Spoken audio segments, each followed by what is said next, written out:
história de quem conta as histórias para você. Um bate-papo com jornalistas do Brasil e de várias partes do mundo.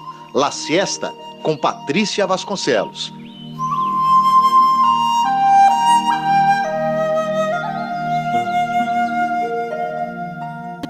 Olá, para você que nos ouve neste sabadão, dia 10 de setembro, aqui é Patrícia Vasconcelos. Já estou de volta a Buenos Aires. A gente começa a partir de agora mais um La Siesta. Hoje meu convidado é um jornalista correspondente internacional brasileiro, também mora e trabalha aqui em Buenos Aires. O Rodrigo Cavalheiro, tudo bem? Tudo bem? Prazer. Bom dia aos ouvintes. Bom dia, quase boa tarde, né? La Siesta, La siesta. Horário da sonequinha. Você é adepto da siesta, Rodrigo?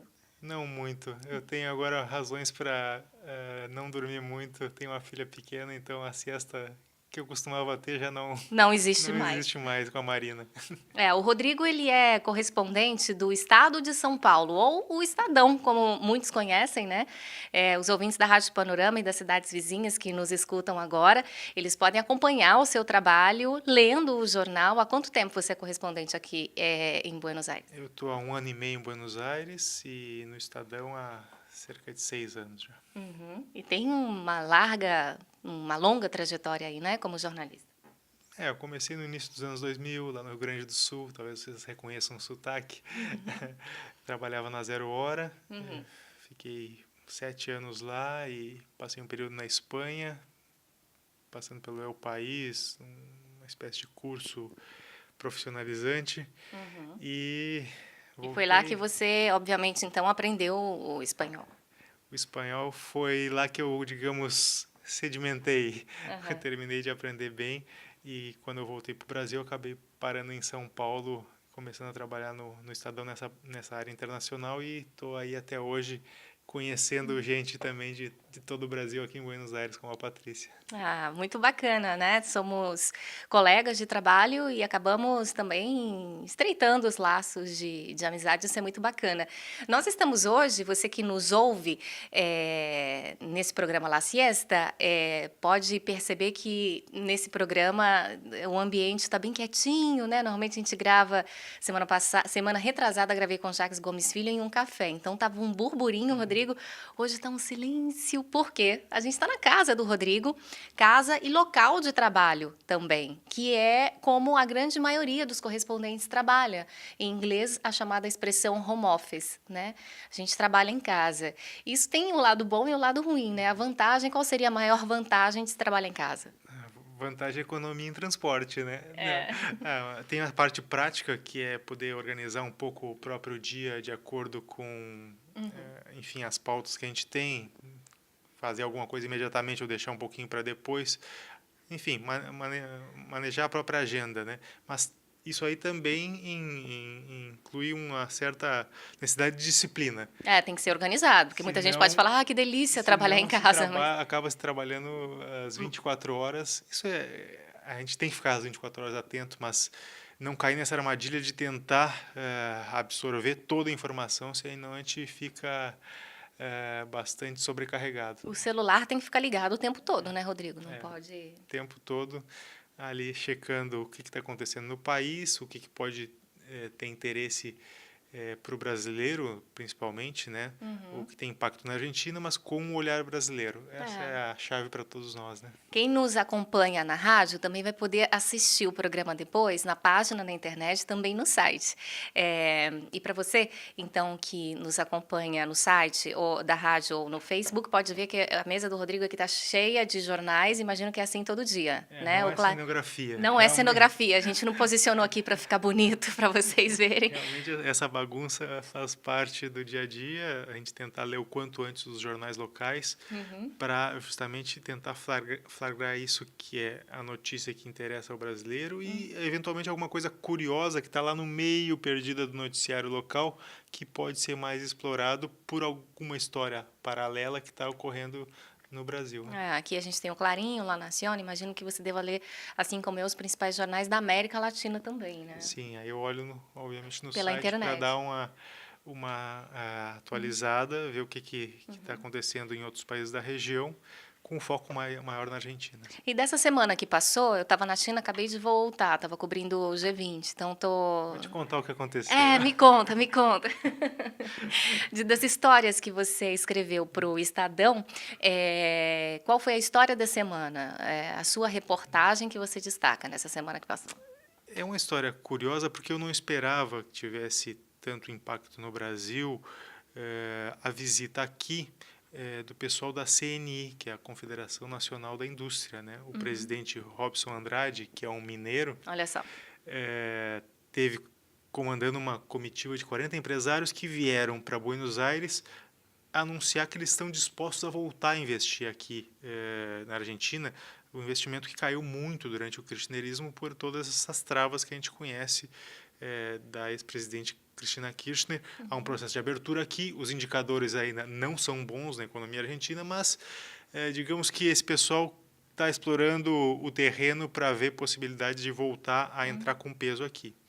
Bom, no meio dessa visita, a gente entrevistou o presidente da CNI e ele, que há alguns meses, vocês provavelmente se lembram, foi a pessoa que falou de uma possível jornada semanal de 80 horas de trabalho. Muita coisa, né? Muita coisa e muita polêmica gerou isso. Ele se explicou novamente, dizendo que errou, falando que queria ter mencionado 60 horas semanais, citou um exemplo da França, que está em um processo de se adaptar a isso, permitir pelo menos essa carga.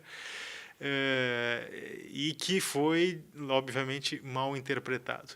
O que me chamou a atenção é que, embora ele tenha feito essa correção de novo na sua frase, ele citou um exemplo de que apoiaria uma jornada diária de até 12 horas. O que me chamou a atenção, porque já vindo de uma polêmica, né? Que ele já havia dito que seriam 80 semanais. Caindo nessa controvérsia toda, ele disse que em alguns casos acha que é justificável o empregado trabalhar 12 horas e citou o exemplo de uma empresa que contrata milhares de funcionários para fazer uma obra distante, no interior do Brasil, em Rondônia, enfim. Isso só teve essa repercussão, a frase dele só teve essa repercussão aqui na Argentina, porque no mesmo dia, foi na quarta-feira isso no Brasil, vocês acompanharam, o ministro do Trabalho brasileiro do governo Michel Temer defendeu abertamente essa flexibilização para as 12 horas diárias. E foi manchete na maioria dos jornais da quinta-feira. Então, casou, digamos, a presença dele aqui com um fato que foi a notícia do dia, eu acho que entre quarta e quinta-feira no Brasil, as pessoas, obviamente, imaginando como seria trabalhar 12 horas por dia. O ministro teve que voltar a cena para, se não se dizer, pelo menos esclarecer que não seriam 12 horas todos os dias, seria a possibilidade de, eventualmente, trabalhar 12 horas, não fazer mais uma jornada de 8 com possíveis 2 horas extras, mas 4 horas extras. 4 horas. Dependendo enfim, da vontade do empregado e do empregador. Obviamente, a gente sabe que o empregador, nessas negociações, costuma ter um poder de negociação maior, e essa foi a grande controvérsia da semana, na minha visão aqui, um fato que veio parar na Argentina, mas tem tudo a ver com a realidade brasileira, essa grande discussão da reforma trabalhista, a reforma da Previdência, que vai atingir a todos nós, inclusive os que estão aqui. Falando com vocês neste momento, né? Então... É isso aí. E notícia da semana, o que você acha que foi ou vai ser ainda? Porque a semana... Essa semana termina hoje, né? Começa domingo, amanhã uma nova semana. A gente está olhando os jornais aqui, como a gente falou, argentinos e os próprios brasileiros. A gente já sabe que vai sair no Estadão de amanhã. A gente pode contar? Não. Pode acompanhar.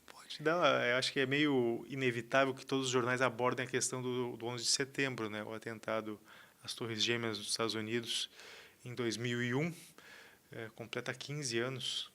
Imagino que o Estadão vá trazer Tem uma ampla grande... cobertura amanhã, algumas reportagens bem interessantes sobre como isso ainda afeta a vida dos americanos e como mudou a vida de todos nós, né? Certamente. No aeroporto não era antes quando você passa pela inspeção, não era tão rígido assim, né? Essa questão de não poder levar líquido. Totalmente. Essa é a parte mais concreta, né, da mudança no nosso dia a dia, mas até mesmo o que a gente lê nos jornais, essa guerra na Síria, tem uma relação direta com o temor que os atentados de 11 de setembro inseriram aí na sociedade americana e, por extensão, em todo o mundo, né? Você vê hoje um mundo com medo? Não sei se, né, no Brasil as pessoas têm uma real dimensão do problema que isso gera e também de onde vem a ameaça, né? Em 2011 a ameaça era a Al-Qaeda, hoje temos outros grupos que são ameaça, ISIS e outros grupos. Então, você acredita que é uma ameaça real para o mundo inteiro ou ainda hoje se concentra não só nos Estados Unidos, mas a gente vê muitos países europeus, né, sendo alvo? Eu acho que o que aconteceu há 15 anos ajudou a colocar o tema na rotina mesmo de quem não tem medo diretamente de um atentado. É inevitável que as pessoas se coloquem no lugar, né, de quem é vítima de um atentado desses, por exemplo, na Europa. Eu passei por essa cidade há tanto tempo, eu conheci Paris há tanto tempo, poderia ter acontecido comigo. Até mesmo nas Olimpíadas a gente viu, embora tenha transcorrido tudo em paz nesse aspecto, Graças a Deus. a preocupação e como isso virou um tema de discussão nas pequenas cidades, nas grandes cidades. Será que vai acontecer alguma coisa? Será que esse grupo que foi preso pelo governo brasileiro antes dos Jogos realmente estava perto de praticar um atentado? É verdade. O próprio fato de discutir o assunto e disso ter se tornado um tema caseiro entre os amigos, eu acho que é o maior impacto dos atentados, né? Como isso transformou o nosso cotidiano em termos de presença do terror, ainda que seja para a maior parte das pessoas algo distante, que não vai acontecer, que elas creem que não vai acontecer na sua cidade, mas como isso realmente mudou as conversas sobre o que a gente considera importante, né? Por sorte, Brasil, como você disse, Olimpíadas, nada aconteceu, não é alvo, né, dos ataques, e também um país muito aberto. Eu comentei que eu estava lá na China, o ministro de Relações Exteriores, José Serra, comentou, por exemplo, aí não é um assunto que tem a ver diretamente com o atentado, mas com refugiados, que o Brasil é um país livre e que abre as portas, assim como outros países latino-americanos, para os refugiados. Você acredita que o Brasil tem capacidade de receber mais pessoas? O ministro disse que não é possível falar agora sobre um plano efetivo de absorção de refugiados, que isso precisa ser estudado. Demonstrou uma vontade, mas disse que não falaria em números. Algo diferente do que o nosso vizinho aqui, o Uruguai, fez na administração do Mujica, né? E a própria Argentina tem um plano de receber 3.000 refugiados sírios. Tem sido discutido muito aqui na sociedade argentina como seria feita essa seleção, porque muitos se preocupam na comunidade local quem seriam essas pessoas. A gente sabe que tem... Você acha que tem um preconceito, Rodrigo? Obviamente tem gente que aproveita e se infiltra nesses grupos para se movimentar dentro da Europa com mais liberdade, né? Então sempre surge essa desconfiança sobre a origem dos refugiados e isso obviamente acentua o preconceito. É um desafio para quem se propõe a ajudar, mas eu acho que é inevitável. Países como os nossos têm uma tradição de receber imigrantes que ajuda nessa adaptação, né? Eu acho que metade do caminho é isso, essa tolerância em relação ao diferente que está já na nossa cultura. É muito mais fácil isso acontecer nesses países do que em países que não têm nenhuma tradição de imigração, onde o choque cultural vai ser visual enorme, né? A gente já é gigantesco. uma mistura, eu digo, os brasileiros, Claro, né? a gente Então, não faz sabe, parte do nosso DNA não já consegue receber, acolher. identificar quem é brasileiro, quem não é, né? Pela simples pelo simples aspecto. Então, isso no caso de uma adaptação para eles, para os refugiados, é muito favorável. O próprio fato de poder andar na rua sem chamar atenção. Agora, obviamente é uma questão complexa, não é fácil fazer com que essas pessoas de uma grande expectativa inicial possam conseguir emprego, possam ser aceitas pelos vizinhos, pela A barreira da comunidade. língua A também, que o língua é governo muito precisa também importante. disponibilizar dinheiro, né? Porque eles devem receber uma quantia mensal, porque não vão ter trabalho. Então, É, é um investimento de cada país. E personalidade da semana, quem você acha que chamou a atenção e merece ser citado por você?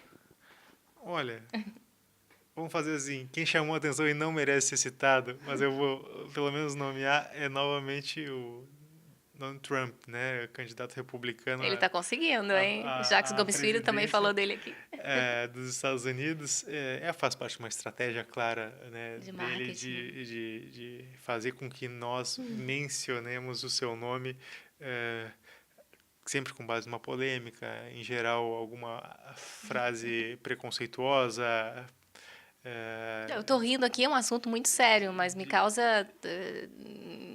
Chega a ser uma figura caricata, né, em A alguns grande momentos. questão é se ele realmente tem possibilidade de ganhar a presidência. A gente vê pesquisas genéricas dizendo que ele está muito próximo da Hillary Clinton, a democrata, inclusive um pouquinho acima, mas a gente tem que prestar atenção que a eleição americana ela é indireta, então interessa muito os estados em que cada um deles vencer, né? Então isso é que vai determinar a vitória, e nessa conta por estados a Hillary ainda tem uma vantagem folgada.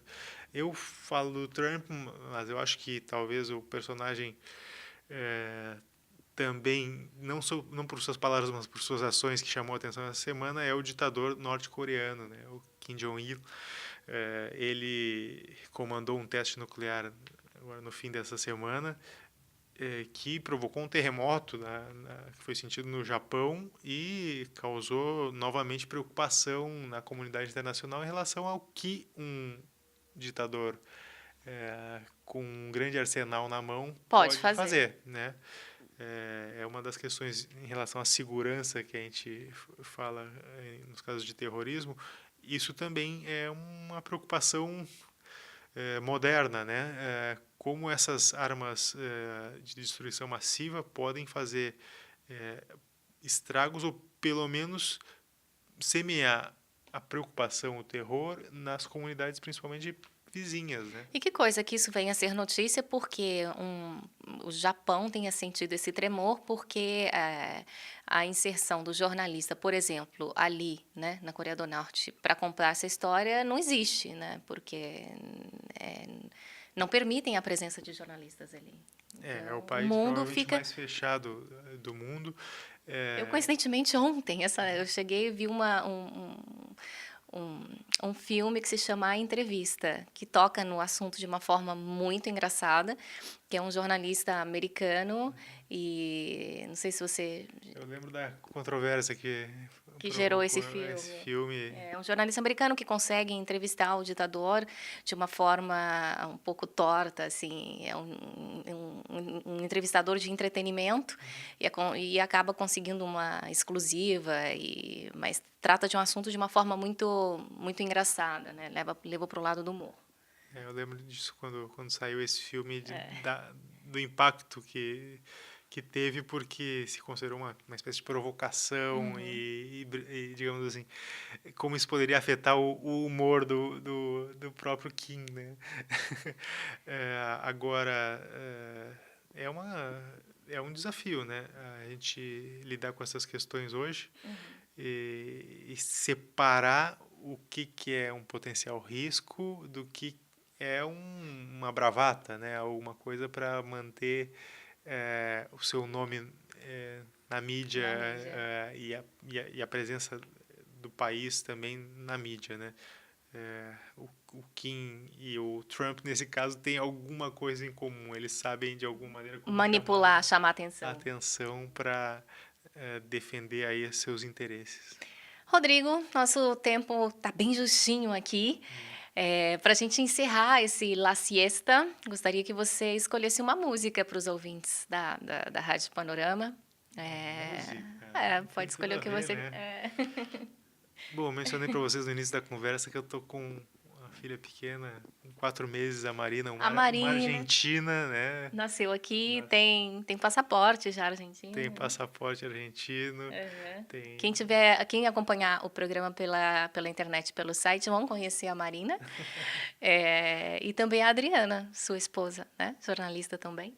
Isso aí. Então, são as minhas companheiras aqui na Argentina.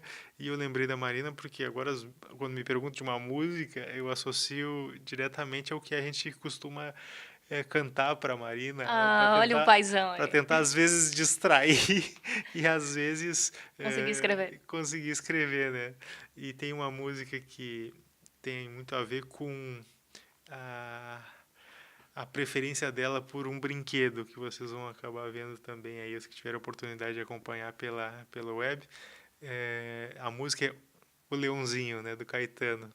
Então, tem tudo a ver com o momento que a gente está passando aqui, e são essas músicas que, ao cantar para a criança, a gente acaba ficando na cabeça e depois fica pensando, por que eu tô com essa música tão forte na cabeça?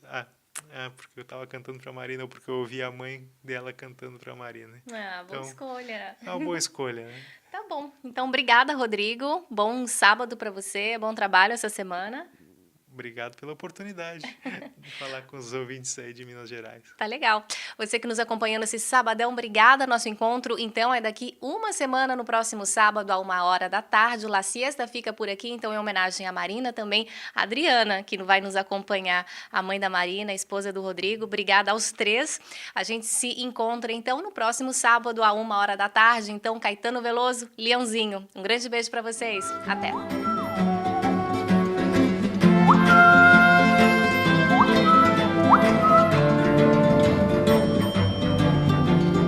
Gosto de te ver ao sol, leãozinho, de te ver entrar no mar.